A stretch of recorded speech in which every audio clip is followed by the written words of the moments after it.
I'm trying to make this as short as possible. I do not want to keep you guys here too long because I will be discussing a few topics.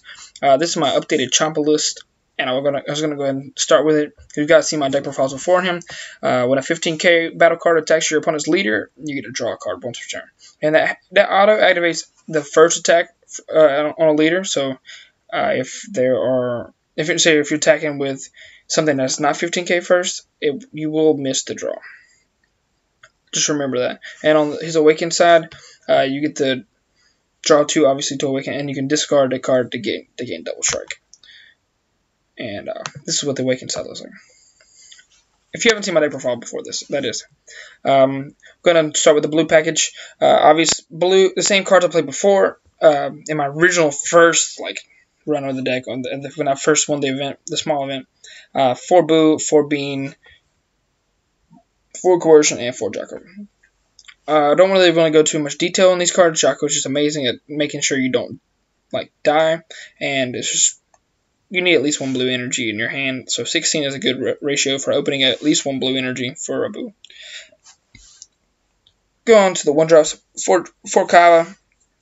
Standard attack, draw a card, then draw a card. So because you draw 1 for your life, and then you gain 10,000 Double Strike, and you trigger Champa's ability to let you draw a card. Typically, don't do this turn 1. You kind of want to be smart when you use this card, and it's just amazing in the deck because it does exactly what you want to do. Awaken and hit your opponent for damage. 4 Champa. Look at the top 7, which you have 10 total Champas in the deck. You have at least the better chance of hitting one whenever you have more than 8. And yeah, you grab a Champa and add it to your hand. 4 Jiren. Obvious. Removal and good at taking out the waste blocker, at least trying to. They got to waste some cards to keep it alive. 4 Vados, obvious 10k pump, draw a card. This is a card that I was not playing before. Double shot, Super Saiyan 2 Vegeta. I realized after a while, I don't know why it took me so long to realize this. Well, it wasn't until recently, at the first ARG that I attended Orlando, that I realized that the combo to play cards are not used for offense. Well, they are in the end, but they're not initially. You don't attack and then combo them with them. Usually on your opponent's turn to defend yourself and defend your battle cards, and then you get another battle card to play. And he also has 15,000, so you can, if your opponent attacks you, try to attack you with critical on the first turn, and you have an energy open, you can say, well, I don't want to take that critical, and I'm going to get something that will let me draw a card next turn or your turn, because your leader allows you to do so. You got 4 Further Instruction Champa. It's a target for Champa, obviously, and he can close out the game.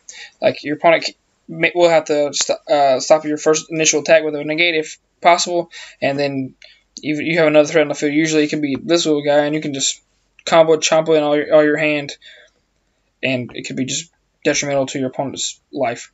Basically, you're just going to try to get another 2, and boom. And they're going to try to stay at 3 because they see this card, and then that's triple strike. And also KOs most blockers except for Luis, and it's just also 25,000.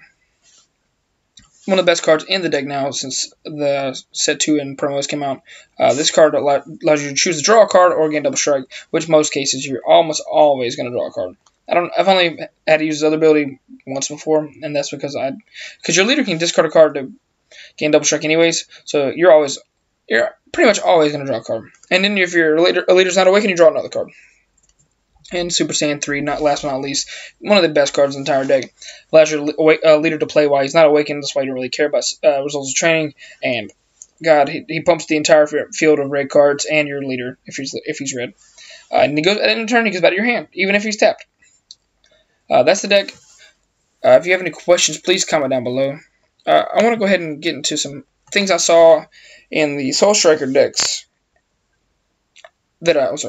the Soul Striker decks that I was looking at from the regional. Not to knock any of the players that played. Disregard, this is not a list.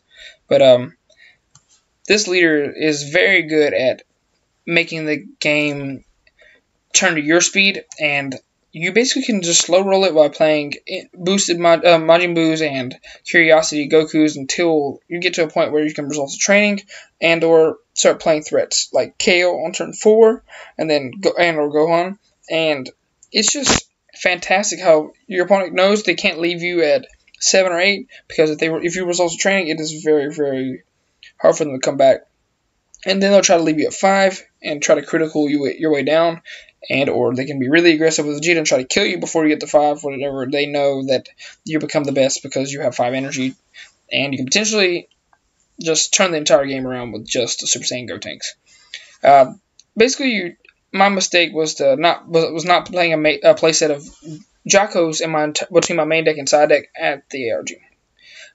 That is a very key thing, because one of your hardest matchups is Vegeta, and I listened to some other people saying I should side Pilaf, which never came in all day. It's just not necessary for my deck at all. I'm not really afraid of Cell that much, especially because I've played against it on how many times, and I realized how to play against it. And yeah, I was prepared for Cell, and I didn't play cautious enough to beat Marcel in the last round of the ARG. Yeah, congratulations to Marcel, by the way, for winning the previous ARG and coming second place in that ARG in the Swiss. But that was my last round opponent that beat me. Was 7-1 at the time. Basically, tech cards I've been seeing around, or tech ideas, was not main decking Wizard's Coercion, which is interesting. I guess it's mostly because they're not really afraid of Mecha Freaks attacking them, and I guess that makes sense to an extent. And then you have people playing this in the side for Cell matchups. It's 15k. Basically, if he's the only battle card in play, when he comes to play, you can choose one battle card your opponent controls and put it on top of their deck, and all cards that were under it go into the bottom. Go to the drop area. Yeah, interesting cards, like a turn 3 removal if you play no other battle cards. But you can play to where you don't have any, because you can just combo them. But interesting. And people were playing the Bulma that searches Future Trunks, which they would also grab the Triple Striker. They grab this and that for energy. Basically, they either get a free pump or a blue energy, or you grab the full power Trunks, which is a green energy and or triple strike, which typically is just a green energy, which is pretty awesome.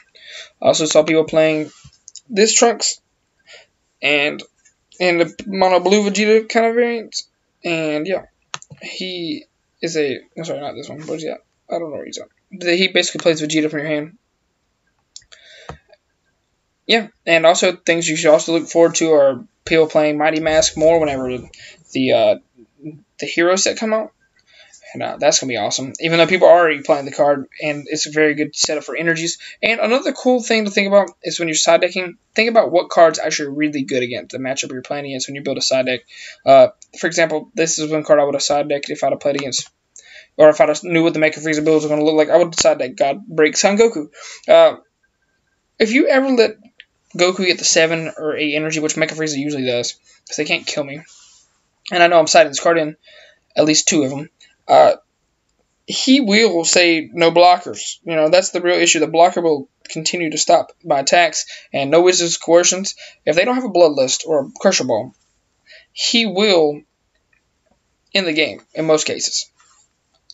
And it's just a good idea to think about why are you actually siding these cards in. Like, for example, Results of Training. I could side in a 3rd copy of that in my Soul Striker, because if I know you're not being aggressive, I don't really care. I'm gonna make sure that I awaken, and that's what I would do against Hand Destruction for sure. And then you have Prince Speed is very good against the matchup as well.